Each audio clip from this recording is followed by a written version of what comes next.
자, 그 다음으로 짚고 넘어가야 할 이제 내용이 렌더 엔진 여러분 이제 사이클스로 바꾸게 되면은 상당히 이제 포토 리얼리스틱하게 뭐 조명의 어떤 난방사나 그림자 처리 이런 것들이 아주 효과적으로 그러니까 효율적으로 되게 이제 처리가 되고 있죠. 그래서 딱히 뭐 옵션이나 이런 것들은 뭐 건들 것들이 거의 없어요. 사이클스에서는 이제 이 컴퓨터 계산이 거의 나머지들 이제 해주고 있기 때문에 근데 이제 이거를 EB로 바꾸게 되면은 딱 봐도 여러 가지 옵션이나 뭔가 이렇게 빠져 있는 느낌이 들죠. 뭔가 보이던 것들도 안 보이고 그래갖고 이비랑 살크스의 어떤 그 차이 방식에서는 이전에 잠깐 이제 설명을 드렸지만은 그러니까 레스터 하라고 해갖고 눈에 보이는 것만 이제 처리를 한 거라서 화면 밖에서 오는 어떤 정보 뭐 이런 것들이 이제 부재돼 있기 때문에 많이 이제 트릭적으로 이거를 이제 보완을 해야 돼요. 그래가지고 오른쪽에 EB의 옵션들 보시면 여러 가지가 쭉 있죠. 현재 보면 이제 샘플링 이런 게 있고 샘플 렌더는 이제 렌더링을 걸었을 때 64번의 어떤 계산을 이제 하는 거고 픽셀마다 뷰 버튼을 지금 보고 있는 상황에서 그래서 이걸 열렸을 거니까 좀 더 빨리 되겠죠. 근데 EB에서는 뭐 그렇게 차이가 있지 않아요. 그렇게 돼 있고 여기 보면 앰비언트 오클루전이 있어요. 그래서 앰비언트라는 거는 음영이고 오클루전은 폐색이라는 거예요. 그러니까 폐색이니까 어떤 좁은 틈새, 그 벽이나 보면 구석진 모서리 있잖아요. 어떤 뭐 물체와 물체 사이 그런데 그런 데는 실제로는 이제 빛이 이제 안으로 파고들기가 어렵기 때문에 그 부분이 이제 어두워지죠. 물론 빛이 닿지 않는 부분이니까 이제 그림자 영역이긴 한데 이제 점점 이제 빛이 더 덜 들어가는 거죠. 그래서 그런 부분을 표현하는 게 앰비언트 오클루전이거든요. 그래가지고 사이클스에서 볼게요. 사이클스 보면 이제 이런 부분, 이제 이런 이제 구석진데 틈새 이런 데는 이제 빛이 이렇게 튕기고 들어가면서 이제 점점 약해지니까 점점 어두워지는 거죠. 이제 그건 이제 요거는 이제 여러 번 난반사가 이제 빛의 입자를 이제 시뮬레이션 해야 되는데 EB에서는 이제 그렇게 못한다 이 말이죠. 이제 앰비언트 오클루전 거 쓰면은 이제 화면에 보이는 이제 객체 간의 어떤 접촉, 거리에 따라서 이게 그 부분을 이제 흉내내는 그런 옵션이 앰비언트 오클루전이 그래서 이런 거를 켜주면은 좀 더 이제 뭐 물체나 이런 것들이 뭐래 음영적으로 좀 더 입체감이 나게 된다라는 거예요. 이제 껐을 땐 되게 심심하죠, 그죠? 키니까 뭔가 이렇게 접촉되는 면들이 좀 더 이렇게 음영이시죠. 그러니까 디스턴스를 늘리게 되면 이런 영역이 좀 더 이렇게 늘어나니까 이제 이런 부분, 이런 부분 이제 어두워짐이 이제 생기게 되죠. 있고 없고 차이가 상당히 크죠. 그렇게 원숭이 밑바닥 보면 이 부분이 이제 당연히 이제 빛이 이제 덜 들어간 부분이니까 이제 이런 식으로 처리를 하죠. 그 디스턴스를 이제 높이게 되면은 자 이런 식으로 되고 그래서 이게 이제 앰비언트 오클루전이 있고 없고 차이가 상당히 큽니다. 게임에서는 이제 앰비언트 오클루전이 요거 옵션이 있잖아요. 그래서 이걸 키게 되면 좀 더 입체감이 나게 되죠.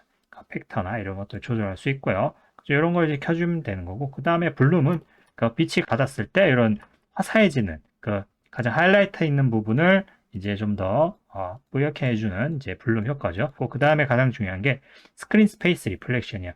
요거는 화면에만 보이는 것들을 이렇게 반사를 시키는 건데 여기 사이클스 다시 볼게요. 자 보시면 바닥이 미끌미끌한 재질로 해놨거든요. 그래서 반사율이 조금 더 높아요. 그러니까 이 반사가 되는 것들이 이렇게 보이죠, 그죠? 재질에 보면 러프니스가 이렇게 높으면 이렇게 반사가 안 되고 반사가 이제 러프니스가 낮으니까 매끄러우니까 어떻게 해요? 이 부분이 아주 매끄럽게 이렇게 보이죠, 그죠? 이런 배경 같은 게. 근데 이걸 이제 EB로 하면은 자, EB로 바꿔. 그러니까 EB로 하면은 지금 배경은 보이죠. 배경. 왜냐하면 이 배경은 월드 자체에 시스템적으로 고정되어 있는 일종의 반사 맵 같은 게 미리 들어가 있는 거예요. 지금 HDRI가 들어가 있죠. 요거 지금이죠. 여기 이제 들어가 있으니까. 근데 이 객체가 지금 반사가 안 되고 있잖아요. 그죠? 그래서 요거를 스크린 스페이스를 켜게 되면 보이죠. 그죠?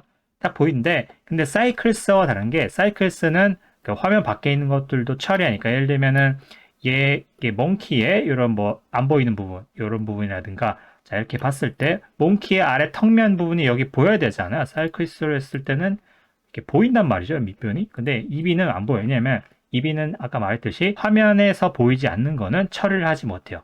그래서 EB의 그 스크린 스페이스 리플렉션 이거는 요즘 게임에서도 많이 쓰이거든요. 화면에서만 보이는 것만 반대로 이렇게 보이도록. 그래서 지금 요 밑바닥 요 몽키의 요 턱 쪽 아래 여기 뒤통수 여기는 안 보이죠, 그죠? 근데 스크린 스페이스는 멀리서 쓸 때 그래도 어느 정도 어떤 반사나 이런 것들 이제 흉내내기 때문에 없는 것보다는 상당히 효과가 큽니다. 뭐 밑바닥에 무릉덩이 어떤 이런 매끈한 바닥 이런 거 그런 이제 스크린 스페이스가 없으면은 이제 반사나 이런 것들이 제대로 표현이 안 되는 거죠. 근데 이걸 키게 되면 자 이런 식으로 반사가 보여. 물론 제한적이죠. 이렇게 화면 밖에 이렇게 벗어나면 안 보이죠, 그죠?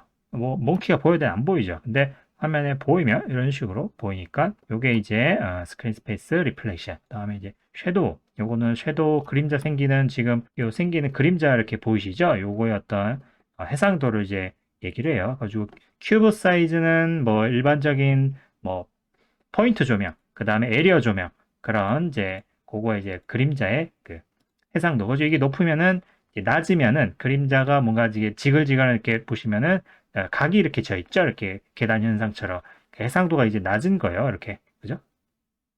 이렇게 해상도 낮죠? 근데 이제 이걸 높이게 되면은 해상도가 이제 높죠? 그죠? 깔끔하게 되는 거. 캐스케이드는 저기에만 쓰이는 거예요. 저기 그 선라이트, 거기에만 쓰이는, 그러니까 그거를 이제 알고 계시면 돼요. 자, 그 정도만 이제 알고 계시면 되고, EB 옵션에 이제 이 정도가 있다. 가지고 뭐 사이클 대신 했을 때는 이런 것들 이제 켜주시면은 그 어느 정도 괜찮은 그 품질과 그런 것들 이제 볼 수가 있습니다. 자, 여기까지고요. 또 다음 걸 보도록 할게요.